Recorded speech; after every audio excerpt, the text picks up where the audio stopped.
What's going on, everyone? Welcome back to the show. So today we're going to look at the great state of Maine. We're going to take a look at the Senate race. So we'll look at Jackson, we'll look at Collins. The latest Fox News poll is out and is showing us that Troy Jackson does have the lead. And so let's go ahead and take a look at that poll. This is 270 to win that we're using. And if you look at the top, just look at the top right here, you can see Kalshi. So you can see the prediction market.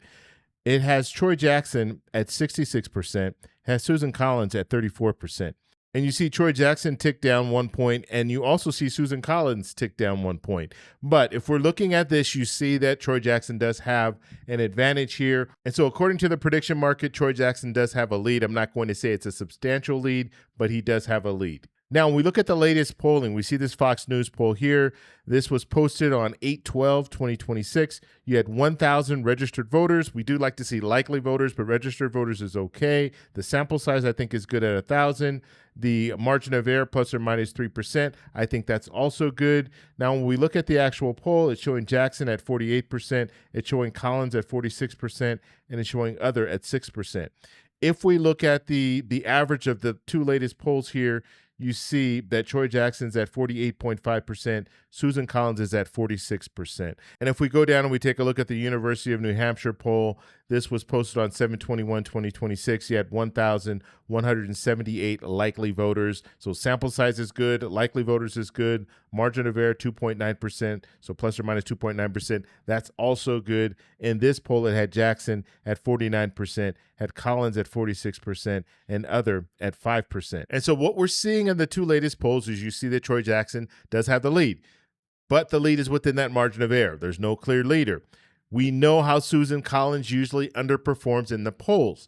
So as I was stating, and I stated this even when we were talking about Plattner, Jackson needs to get over 50%, and realistically, he needs to be in the double digits. If you can see him around 10% lead, you see him even around 8 or 9% lead, that is going to give him the best opportunity to win because Susan Collins underperforms in the polls. So you have to understand that, because if you go back to 2020, her opponent was leading in the polls by, I think, 5 or 6%.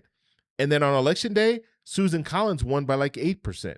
And so that is why it's important for whoever's challenging Susan Collins to be in the double digits. That will most likely give them what they need in order to win in November. And let's take a look at some of the individual questions that they asked. So it says, how interested are you in the 2026 midterm election?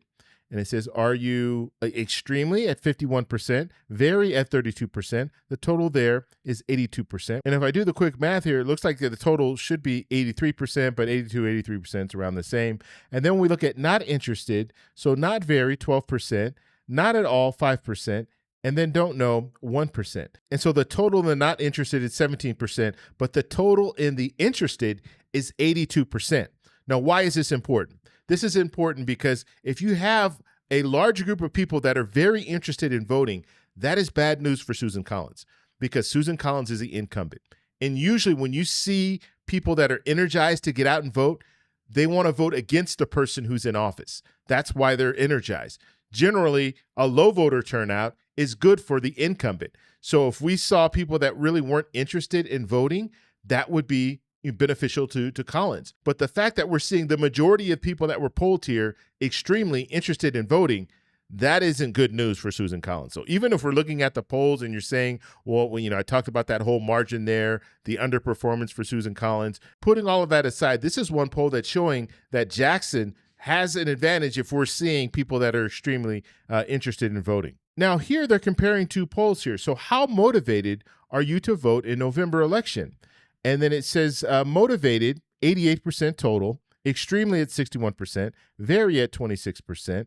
And then when we look at not motivated, you have not very at 9%, you have not at all at 3%, and so that total there is 12%. Now, when you go back to June, and what's important about June is this is when Plattner was still in the race. You see, motivated, the total here is 90%, extremely motivated is at 66%, very motivated is at 24%. So it's about the same, but when you had Plattner as the candidate, you had more people, just a little bit, but you had more people who were motivated to get out and vote.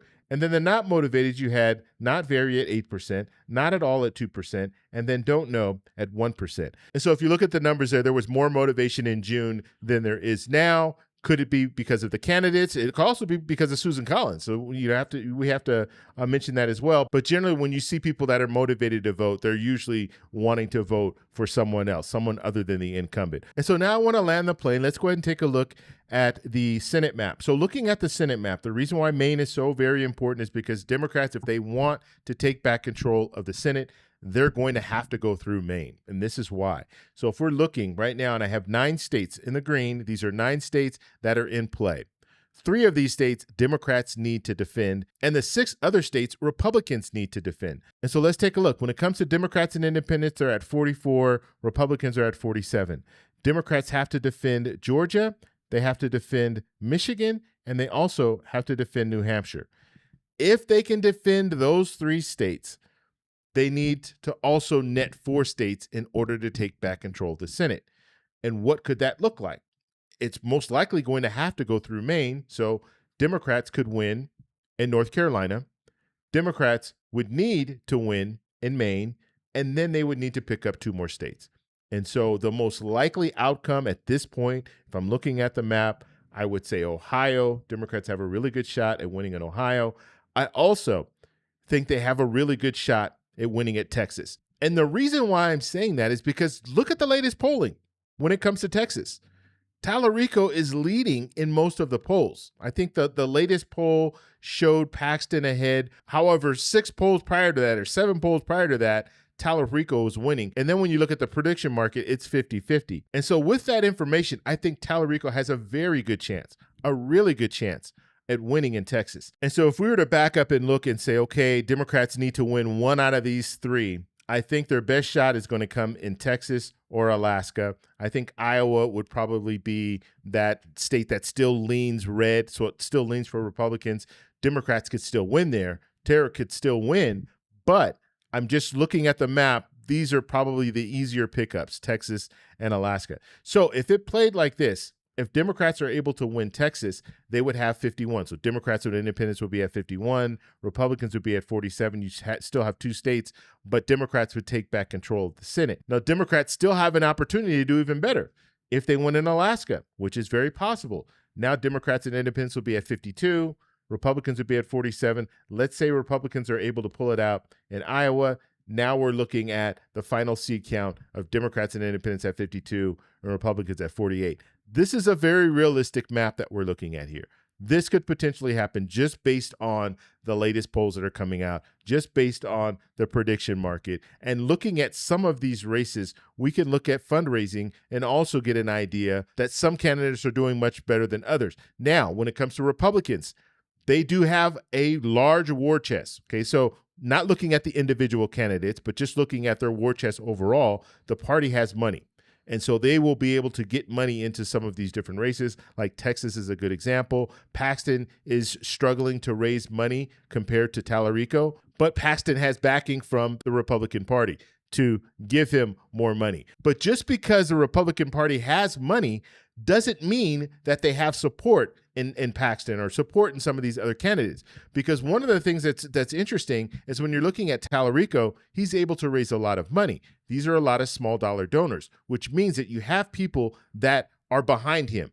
If you're going to support $10, $20 to a candidate, you're most likely going to vote for that candidate, and you're most likely energized. That's why you're donating money. And so that is a good sign for Tallarico. Whereas Paxton, if Paxton is struggling to raise money, that means that he doesn't have a lot of support. And even if the Republican Party said, okay, we're going to give you $30 million for your campaign, it will help get the word out, help with commercials and things like that.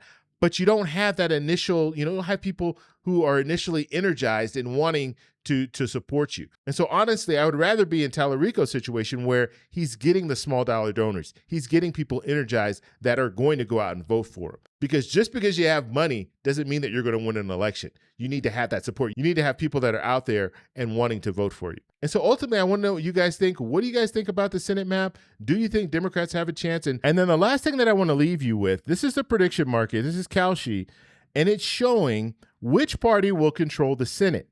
You have Democrats at 49%. You have Republicans at 51%. And so this is statistically a toss-up. Okay, it's 50-50 now. And if you remember, just a month ago, Republicans had the advantage. They were in the high 50s. Now it's down to 51 to 49, which is a tie. Because remember, we're talking about probability here. We're talking about coin flips. And so if we flip the coin 100 times, Republicans would win 51 of those. Democrats would win 49 of those. And so the Senate map has really tightened at this point. I want to know what you guys think. Let me know in the comments below. If you like this video, please give me a thumbs up. Please subscribe for more. And remember, stay informed, stay engaged, and I'll talk to you in the next one. Bye. So that's all we have for this video. Make sure if you guys want to send me an email, you can do that, david@thetecshow.com. Like the video, subscribe for more, and check out these videos over here for some more great content. Talk to you later. Bye.